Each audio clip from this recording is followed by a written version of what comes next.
Thank you for joining us and welcome to another edition of Answers Network. I'm your host, Alan Cardoza, and if you're just learning about this show now, please know that it is on the air for you. And we do so by bringing on special guests that can inspire, educate, and in some cases entertain. Our goal for each show is to bring answers and options to making your lives happier, healthier, and more successful.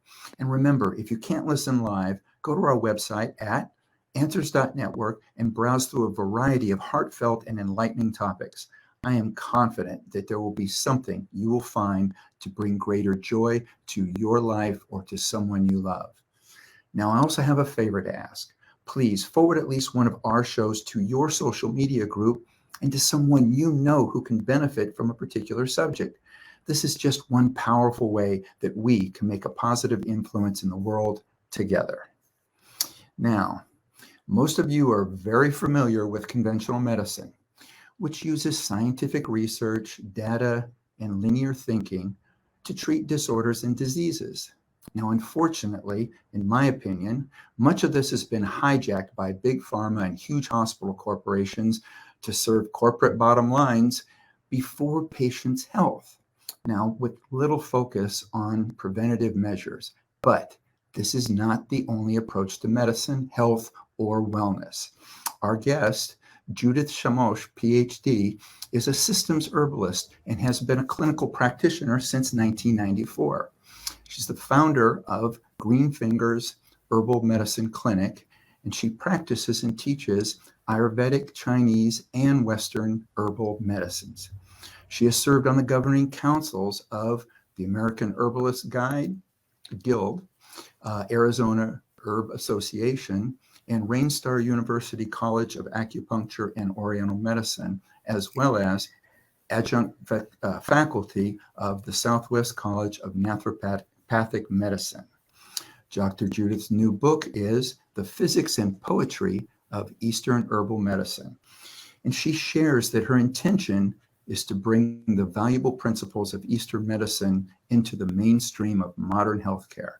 And by having her here today, my goal is to help her achieve that. Judyth, welcome to Answers Network. Thank you, Alan. So great to be here. Well, it is my pleasure, and I love the fact that you are bringing or shining a light on things that I think that we all need to be looking at. I look at life oftentimes with a giant pendulum, and I think that with pharmaceuticals and with big health corporations and stuff, it all became very necessary and it was all doing a lot of good. But I now feel that that pendulum has swung so far in the opposite direction that we've gotten past where it was most useful. And they're trying to make it the answer for everything. And I don't believe it is. And in doing so, they're trying to get people to kind of shy away from or not look at some of the natural things that have worked since the beginning of time. So I really want to thank you for being someone that I think is bringing sanity to that, but also bringing everybody back to some things that really have worked. And there's no reason for us to discard all of these things because corporations are coming up with a particular pill or whatever that they think might replace it, because we know it doesn't always do that. So appreciate it. My delight. All right. Well, one of the things that I brought up in the introduction was a system herbalist. Can you share with us what that is and what systems approach to medicine, and what caused you to gravitate towards this particular area? Well, first of all, a system, when you talk about systemic thinking or systems thinking, you're talking about taking whatever it is and leaving it in its context. So, for example, if you are studying a cell, you want it to remain in its context in order to know what it is and what it does. If you take it out of its context, you basically are killing the cell. And when you kill the cell, it loses its pattern of life. And then you are looking at something very different from what it was originally meant to be, as part of a system, as part of a relationship in a bigger system. So a systems herbalist would look at the client or patient in terms of how they are in and of themselves and in their environment. So we don't extract numbers from them. The numbers really don't tell us anything any more than individual notes in a piece of music will tell us what symphony is playing. So the numbers are really very abstract and give us nothing about the individual, who the individual is. So when we in Ayurveda, and I'm speaking in Ayurveda, Eastern medicine, Ayurveda, Chinese medicine, we see the client in terms as a whole being. So we can't separate those numbers out from what is happening to the client. We have to look at their lifestyle. What are they eating? What are they not eating? What's their exercise level, if they have any? What's their stress level? What's their job? What's their home environment? All these things have such an impact, and you can't qualify those by numbers. So without that information, if a doctor is simply a medical doctor, simply looking at numbers, they have only a very small piece of information about that particular patient. So that is basically what context or systemic thinking would be. So it's very much more involved. It takes a lot more work. It takes a tremendous amount of education, and it takes, above all, caring about the individual. As you were saying that, and I wasn't even really planning to go in this direction, but you made me think of it because you started out talking about ourselves. And is one of the issues, does it have to do with autophagy and the fact that in many times it's just that we have dead or dying cells that just need to be cleared out so that newer, younger cells can replace it so that our own immune system can help fight whatever infection or fight whatever is going on like our body was designed to? Yes. And so a healthy, normally functioning, healthy system will do that automatically. If you add, and it doesn't even have to be toxins. I know a lot of people consider sugar a toxin. Well, sometimes it can be a medicine, actually. So everything can be a medicine if used properly. But as long as the system, the metabolic system is, and substance are moving in the body and then subsequently moving out of the body, it's a concept called dosha in Ayurveda. As long as that is happening, then the body remains healthy. It takes care of itself. There's little interference we have to give it, other than the normal healthy food, healthy lifestyle, healthy exercise, healthy thinking. So that just will take care of itself. And we can feel that actually in the pulse, if that's happening or not happening. So I mentioned sugar. So sugar is a substance that is very, and we can get into this later when we're talking about taste, but it has a very cold and dampening aspect. When you eat too much of it, just for an example, and by the way, meats are considered sweet. Too much protein is considered sweet. So when we eat too much of that, our bodies become like a damp sponge and soggy, and it's more difficult to move that sogginess out of the system because water is very heavy and difficult to move. So it takes a lot of energy to do that. So if you're eating properly and eating a balanced diet and eating all the flavors or tastes that are required, then everything should be working pretty normally and healthfully. Now, you mentioned you can tell through pulse. Is that similar to like muscle testing that is No, also done by healers? no, no. No? It's very, very different. Pulse taking, pulse assessment, Mhm. is a very involved art. It takes many years for a lot of people to learn it.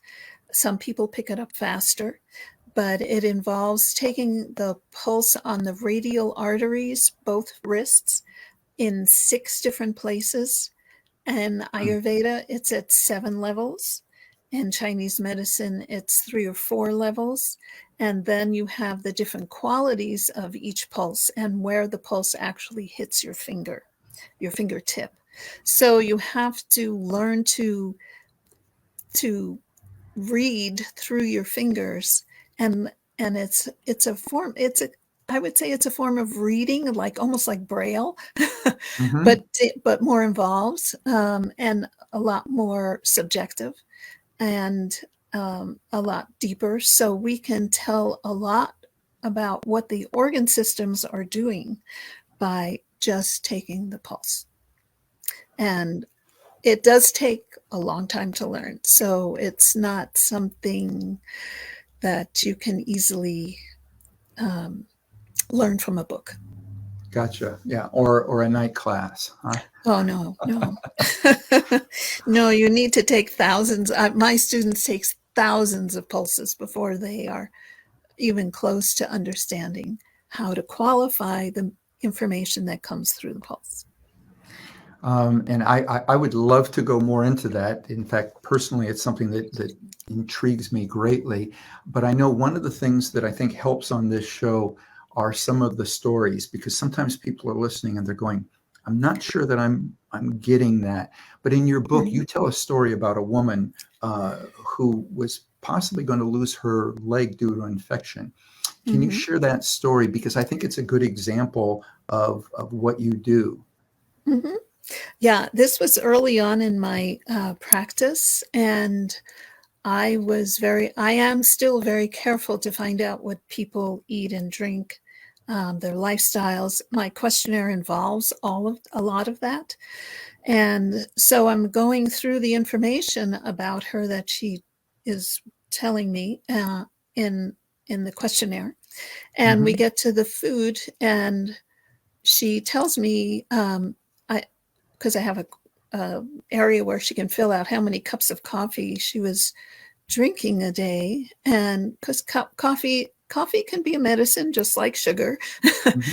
So but in excess, or it can be detrimental.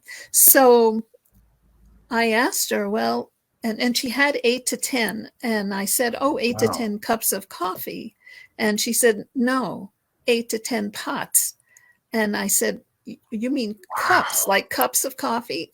And she said, no, pots of coffee. Wow. And She I, makes, I was flabbergasted. I never heard of that. And so I then afterwards took her pulses, and I realized she had all this, you would say toxins. There was a lot of damp and what we call heat accumulating in her lower body, which would be in this case her leg, mhm. causing this horrible lesion to occur. Wow. And of course, it just kept getting bigger because she kept doing the same thing. So I I asked her, um, I said, when you went to all these doctors to try and save your leg, and well, there were many doctors, did anybody ask you what you put in your mouth? And she said, no, not one asked me what I ate, not one. And I said, well, I believe that your problem is caused pretty much by what the 8 to 10 pots of coffee you're drinking a day. So I had Mhm. her stop that. She was willing to do it cold turkey. I'm sure she got major headaches from that, but Wow. she was willing to do it because it was going to save her leg. And Mhm. she came back a month later. The wound was just about healed up. Um, she was ecstatic. I, of course, had given her herbal medicine to facilitate Mhm. that healing process Right. and the cleaning out process, or cleansing, as the naturopaths would say, Mhm.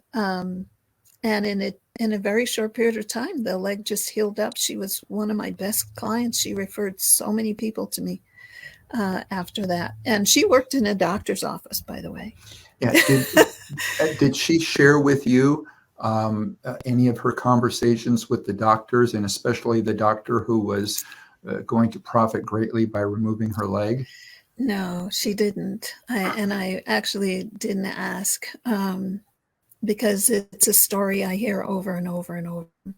They don't want to know anything but what they're focused on. They take that leg out of context. They take that wound out of context. So it's no longer happening in that person.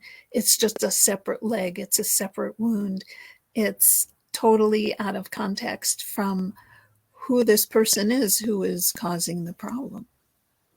Yeah, So, and I was going to say, and that's so sad. I mean that yes, that is occurring, and one of the reasons why I asked is that many years ago I had broken my arm, and it was a spiral fracture, and I ended up going to a healer that was using sound energy and other areas, to help it heal. And when I went back to the orthopedist for my checkup after 4 weeks, it was healed. And I started to tell him what I did, and he stopped they me, don't, and he he and doesn't he want to said, know. "Don't tell me. I don't want to know this. I'm not going to tell you to stop doing it, but keep doing whatever you're doing, but don't tell me about it." And I think that they're so fearful of their own license or whatever that it's the thing, like a child that puts their fingers in their ear and goes la la la la la la la. Please don't tell me something that would actually show how you can heal so much faster. Mm-hmm. I It's know. sad. It's very sad. Well, they have a vested interest. They have years and years of education. It's questionable whether it's, well, anyway. Yeah. And they have and they have a lot of money invested in what they do. So they have no choice. And then they end up, the first 10, 20 years of their practice just paying back these humongous loans. Um, and Hmm. they, yeah, they don't want to know. They don't want to know. Yeah, I've spoken with some MDs who have also then later gone and got their ND, and they have also mentioned that what they realized was that much of their education as an MD, that the schools and many of the classes were funded by big pharma, Absolutely. and Absolutely.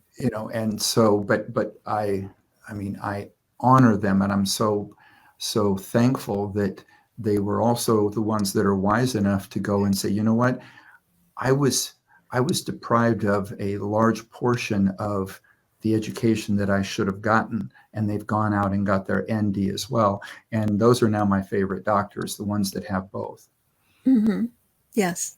But I will interject something here, if Please I do. may. NDs are also Western trained. They are Hmm. not, they don't think systemically.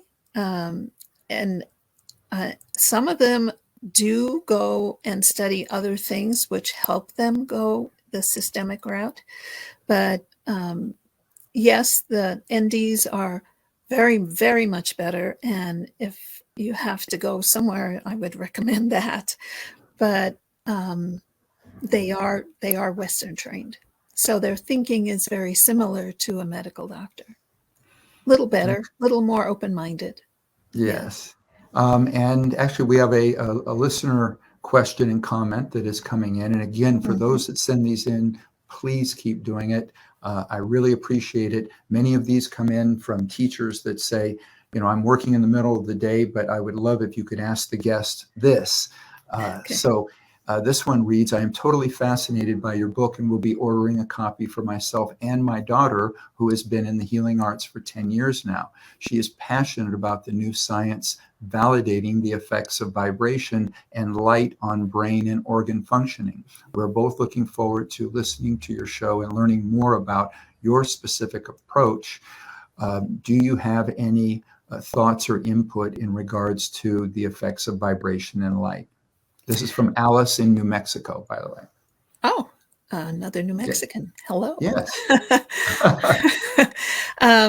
I haven't delved into the physics of the vibration itself, so I can't give you an exact answer, but I think I will do that after being here. So, and then I will add that to my next book, or essays, or put it on my website so that other people can read it. I have other essays on vibration, but vibration is just sound. Ayurveda is very much, as a matter of fact, the Sanskrit language is all about sound and how it affects people. Of course, it's not a language we use anymore, but except in the schools when you're studying Ayurveda in India. But sound is very much a vibratory healing modem, and by stimulating the cells and I would say it's similar to herbal medicine that kind of reminds the cells and the awareness, the entire awareness of the body, how to function better than the way they're doing it now. So it kind of puts the awareness back on track. And I'm talking about the more of the ethereal sense of awareness, not the mental sense of awareness.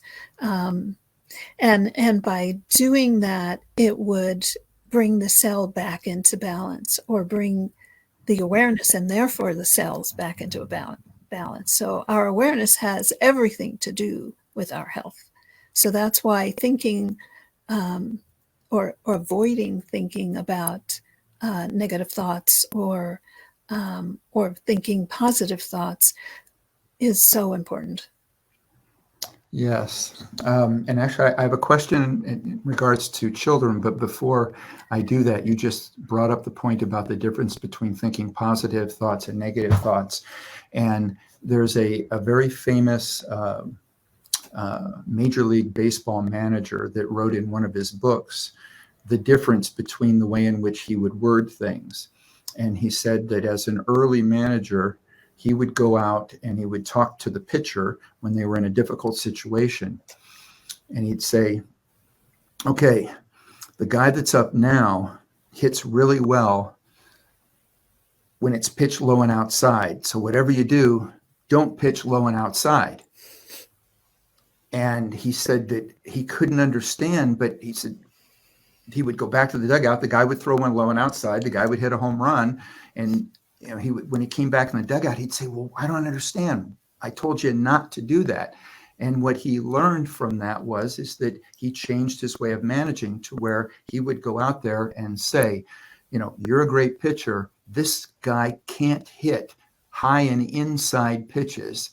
So I want you to throw it high and inside, stay inside on this guy. And I have confidence in you because you are the best one out here and you're going to get him out. And he said it changed the way he managed just by the way he worded things. Mm-hmm. But I think it goes to exactly what you're saying is that what kind of seeds are we planting? Are we planting positive or are we planting negative? Right. And we have a choice. We always have a choice. Mm-hmm. And if you consciously make the choice to think positively, then you're way ahead of the game. All right. Okay. The book we are talking about is called The Physics and Poetry of Eastern Herbal Medicine. Now, we're going to take a break, but one of the things that you can do is you can go to Judyth's website and you can open up another window and you can follow along with some of the things that we're talking about. So that website is Judyth, and I'm going to spell all of this out because Judyth is spelled a little differently. It's JUDYTHSHAMOSH.com. So if you go to that website, you can open up another window, and when we come back from the commercial, you can follow along with us. So stay with us. You're listening to or watching Answers Network. Founded over 30 years ago to meet the needs of families in crisis, West Shield has continually focused on resolving issues that negatively impact families and businesses. Our signature therapeutic transportation service helps to ensure that adolescents in crisis are safely transported to specialized schools, programs, and treatment centers with unsurpassed experience and success. We are supported by our full-service licensed investigation agency that has legally, professionally, and compassionately located hundreds of runaways and teens.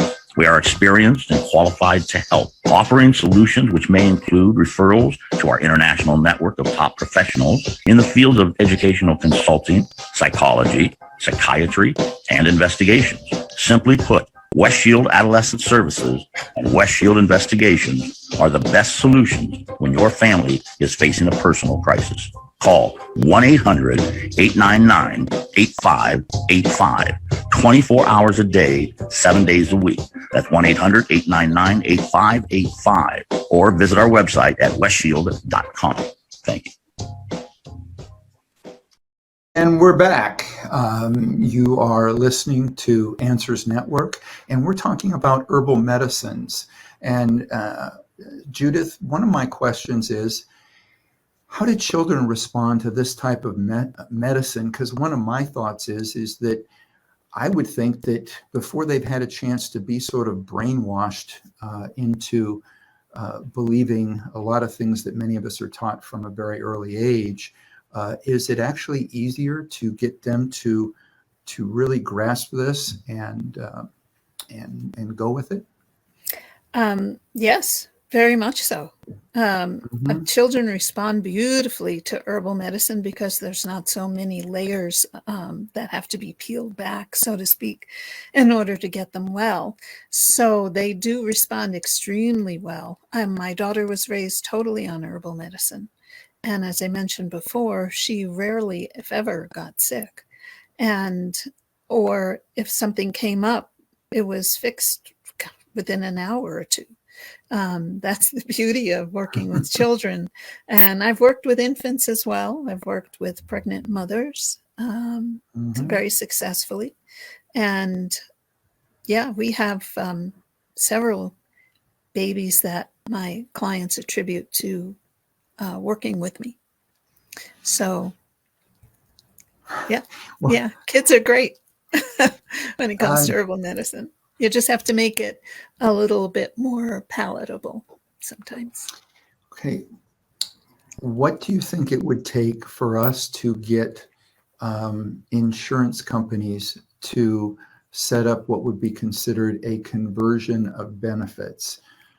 Because it seems to me that this can be not only valuable, but it can be cost effective. Is there anybody that's doing it? Is there anybody that's doing it? If not, what are some suggestions you have on how we can go in that direction?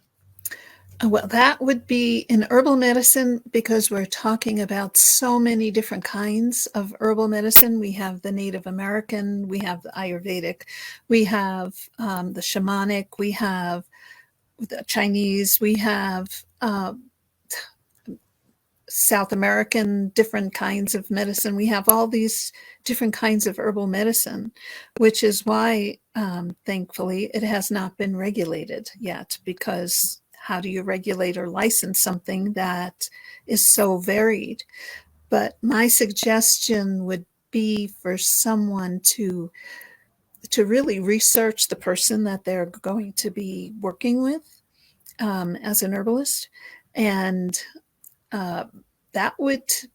and that's the other part, is how would an insurance company know that Ayurveda is better than Chinese medicine, is better than Native American medicine, is better than some other kind of herbal medicine?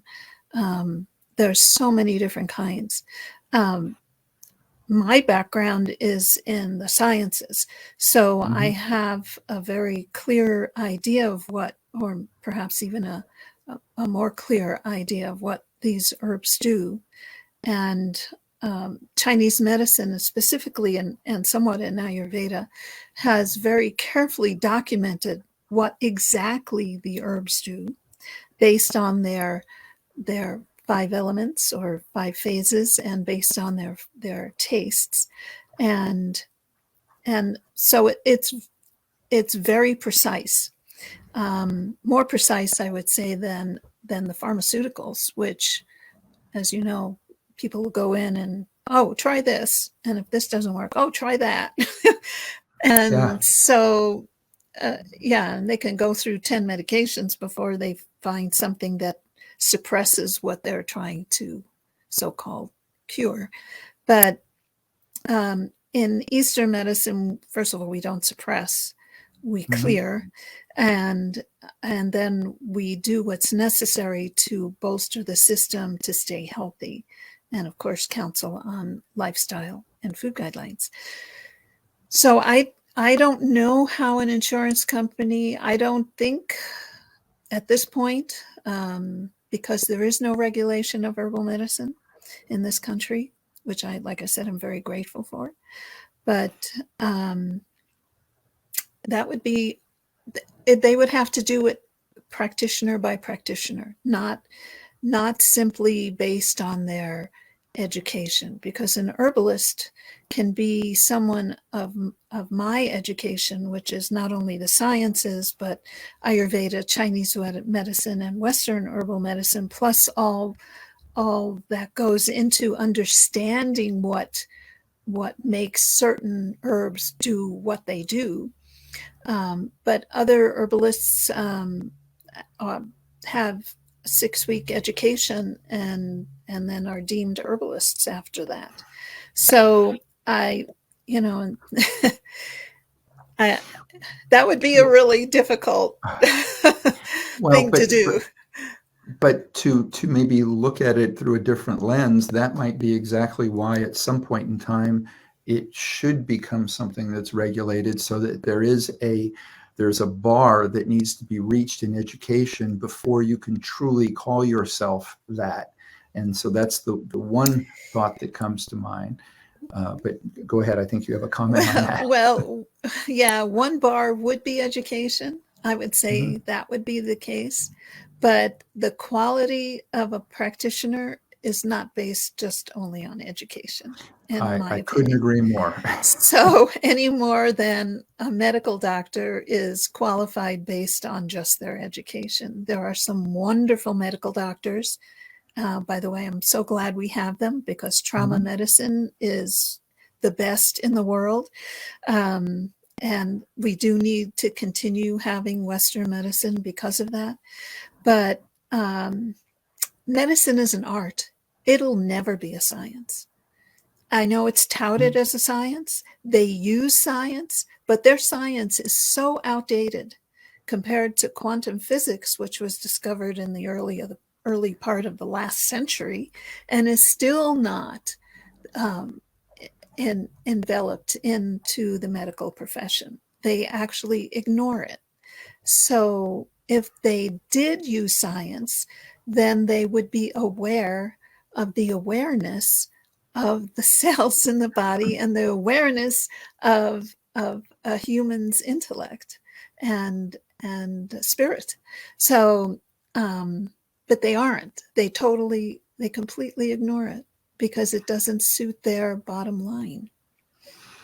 Well, and the reason that I'm sort of heading towards or going after insurance companies in this situation is,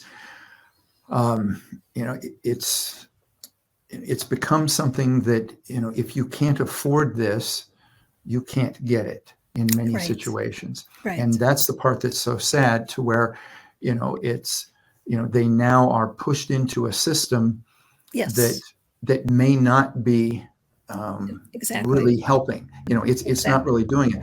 But insurance says this is the only thing we're going to pay for, so it's your only choice. We get that. Yeah, but it's why I use the term conversion of funds. And many years ago, I did this with dealing with children or teens that were dealing with mental health issues or drug and alcohol issues, to where I would call the insurance company myself, because the parents at that point are usually exhausted from everything that they're going through. But I would call them and say, I want to help the parents work out a conversion of funds. I said, right now they're being told that their child will be covered to go into an acute hospital to deal with their issues, that will be charging you, the insurance company, about $15,000, a week or something like that. I mean, it was going to be very, very expensive to be able to do this.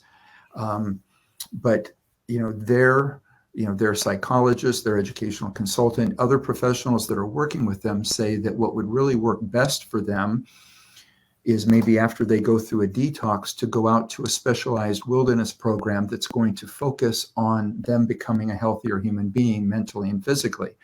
And this costs whatever, $6,000 a month.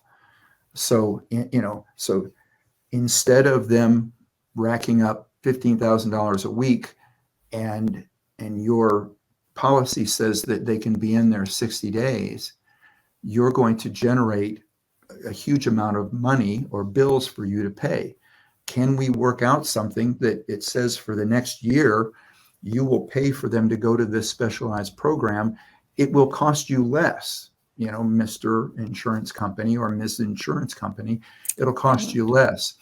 And the problem with that is that, it would take weeks for them to run that up the ladder and to have meetings and to discuss it. And I'm like, you have a child that's in a psychiatric facility, going through withdrawals. I mean, so it's like, you can't take weeks to figure this out. Sometimes they would actually agree.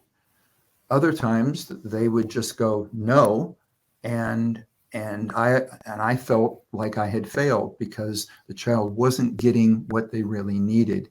And that's what I see with what you're doing, is that if we could have a situation to where we can call the insurance company and have every insurance company set up a conversion of funds department, so that they can, as you're saying, take each practitioner one by one and have them explain, here's what I believe we can do, but it would really be nice if you would pay for this rather than the only other option that's going to be given to them. So there's what I would like to do for the area of your expertise, and for those like you, is to be able to set up something like that so that we can all help more people. That would be wonderful. However, how would you measure something like that? And of course, insurance companies, even the GNP is all based on numbers, and the world is based on numbers, which is why we're in the problem. We're part of the problem we have. Right. But how do we qualify if that child is benefiting? And see, that's what they would want to know. And that's the problem. That's where the analytics come in. That's where the linear thinking comes in. And having been a scientist, I totally understand that. And there's no way to qualify the end result of, except in the sense that this child will grow up to be a productive, balanced human being, but that's not what they care about. That's the part of the problem. Well, I think that because you mentioned numbers, and I agree with you, but I think that you have to play their game, and their game is numbers, right? But it's also numbers that relate to dollars. And so for them, if they're signing off on something that says, Johnny's either going to go into this hospital and in the next 60 days, which because we're coming up to a year end, they're going to burn through, $120,000. And then we're going to start a new year. So if that hospital thinks that Johnny needs to stay longer, they're going to burn through another 120,000, before, the next 60-day thing is up. Mm-hmm. So it's okay. So you're either going to burn through, $250,000 with this treatment without any real confidence that it's going to work. But, it can be, look, sign off here that, for the next year from today, for the next year, if we'll keep the bill under 100,000 to easily in herbal medicine. Yes, but that's what I'm saying is that Yeah. we'll keep the bill under 100,000 and you will not, for the next year, you will not get any more bills other than this, so Right. I think if you just, if you speak their language is what Right. I'm thinking. So you're talking about just the figures, the money figures, Right. would be the what you would go with them, go Right. to them with. Well, what I would say is not because I believe that that's the most important thing, but it's because I have worked for insurance companies, and the insurance companies, yes, part of running it up the ladder is they send it to their actuary. Yes. And their actuary calculates everything out and then comes back and gives them a complete dollar and cents answer, without taking into consideration all the other factors. But if that's the game they're going to play, let's use it to help more people. That would be fabulous. And it would also help the alternative medicine practitioners to help more people. Yeah, exactly. And make it affordable. So, because herbal medicine, while it's very much less expensive than Western medicine by far, it sometimes is not inexpensive, depending on what needs to be done. Yeah. Oh, definitely. And I think also because there is not as many practitioners available, it also means that oftentimes people have to travel just to go to find the person that can help them, which adds even more expense. Yes. People ask me all the time, where can I find somebody like you on the East Coast? I have no idea. I don't know people. I haven't heard of it. I mean, I know there must be somebody, but who practices both Ayurveda and Chinese medicine along with the Western. I mean, I know there are a few, but not that many. Herbal medicine is a field that unfortunately is not sought after because it's not regulated, not licensed. You get a certificate, but you don't get a license afterwards. And so, but it is a very lucrative field if you know what you're doing. And that's the key. And if you care. Yes, exactly. Yeah. So I'm looking up, we've only got about 5 minutes, and there was a couple other things I wanted to get through. And one of the things that you mentioned, and I think it was in your book, might have been in one of your speeches that I also viewed, but where people losing their sense of taste and that being used in the healing process. Well, during the COVID crisis, I spoke to people who, while getting COVID, had lost their sense of taste. And most of us, I don't think that the sense of taste is being used in the healing process. Can you explain a little bit about that? Well, if you think about taste as something that your body craves, certain tastes, although craving is not always the right indication for what you should be eating, but the tastes have an ability, because of their chemical reaction in the body, that it will stimulate a certain response in the body which will then steer the body in a particular direction. Mhm. So there are 6 tastes in Ayurveda, 5 in Chinese medicine, but and one must eat proper amounts of those throughout the day to keep the body balanced. And so taste, again, is the way that we, again, it transfers a particular chemical reaction, which stimulates the nervous system, which then tells the nervous system to respond in a certain way. And that is how ancient Eastern herbal medicine is actually used, by the taste. So when we were talking about a particular herb, we might say it has a sweet and bitter taste. So that means that it has those particular actions in the body, which then direct the body to do a certain or have a certain response, and also in a certain organ system or a certain place in the body. So we know precisely what flavors, if you want to think of it, or tastes to use based on that to accomplish a certain response. And that's how we do the healing that we do in Eastern medicine. It's very specific and it's very accurate. It's amazing. I love it. I'm just looking up, and we're almost out of time. So if anybody's out there and they're listening to this, and as we said, geography is an issue, how can listeners or viewers go about finding a systems practitioner? That's the Eastern medicine practitioners generally are trained in systems thinking.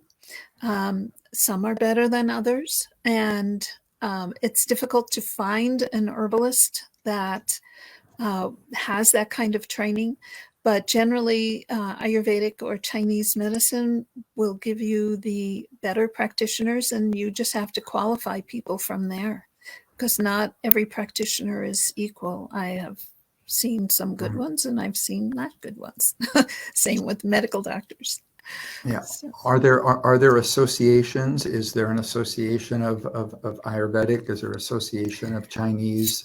I believe there is the NAMA, National Ayurvedic, NAMA. I can't remember what the stands for, but you can find practitioners through there. Okay. And then the NCCAOM, which is the Acupuncture Association. However, acupuncturists are not necessarily herbalists. And so there would be that differentiation. Generally, the older acupuncturists, the ones that have been around for 40 years, have also been trained in herbal medicine and generally know what they're doing in that department. But more modern trained acupuncturists are not generally trained in herbal medicine, unfortunately. Well, what is the best way that people can get a hold of you to get more information from you and or to get the book? Well, you can go to my website, Judyth, Judyth, Shamosh.com. My email is info@judithshamosh.com. So you can contact me through that. And you can also order the book on my website if that's what you wish. And so. Okay. But I would assume it's on Amazon, and you can order it through your. Oh yes, it's on other platforms as well. That's Barnes great. and Noble, Amazon. Mm-hmm. Right. And one of the things that I want to remind everybody is that if you have your own favorite little local bookstore that you use, if you just give them a call and tell them, they can almost always just order it and have it to you within a couple of days, or have it into their store within a couple of days. So, remember that although we do have these huge corporations that are out there, the local bookstores can get just about anything that you need in their area. And it wouldn't cost you shipping either. Exactly. Yes. Which I is like helpful. That. Yeah. So. Yes. Well, Judyth, thank you so much for everything that you're doing, and for coming on the show. My pleasure. Again, I look forward to talking to you even a little bit afterwards. Sure. But you mentioned something when you said, maybe that has to come up in the next book. Do you have another one that's in the works? Because we'd love to have you back. I do. It's kind of slowly coming together. I also have a novel I'm writing. So, yeah, I have all kinds of stuff I'm writing. I'm always writing. That's what I do anymore. Okay. Well, please just stay in touch. I want to stay in touch with as many people as possible that are making a positive difference in the world, and you are definitely one of them. Thank you, Alan. And so are you. Thank you. I appreciate Absolutely. that. Yeah. All right. Now, for everybody out there, please. Okay, so on the heels of this week's show, be with us next week because we're going to be joined by another great guest, which is Michael Shea. And he's going to discuss his new book, The Biodynamics of the Immune System. And I am a firm believer that rather than having us constantly doing things that are trying to replace the immune system, that I would rather see us do things that keep our immune system healthy so that it does its job. And that's a lot about what Michael's going to be talking about. So make sure that you check this one out. And visit our archives of past interviews. Just go to answers.network. We have hundreds of shows that you can check out, or you can just subscribe through Apple Podcast, iHeartRadio, Spotify, SoundCloud, YouTube, Rumble, Spreaker, and so many more. And if you like what you hear, please leave a review. It helps us reach more people, and I want you to know we greatly appreciate it. Also, the next time you're on Facebook, Instagram, or Twitter, please remember, stop by our page, check out some of our latest posts, and if you like them, please like us and spread the word. So for everybody out there, be good human beings, and be with us again next week on Answers Network.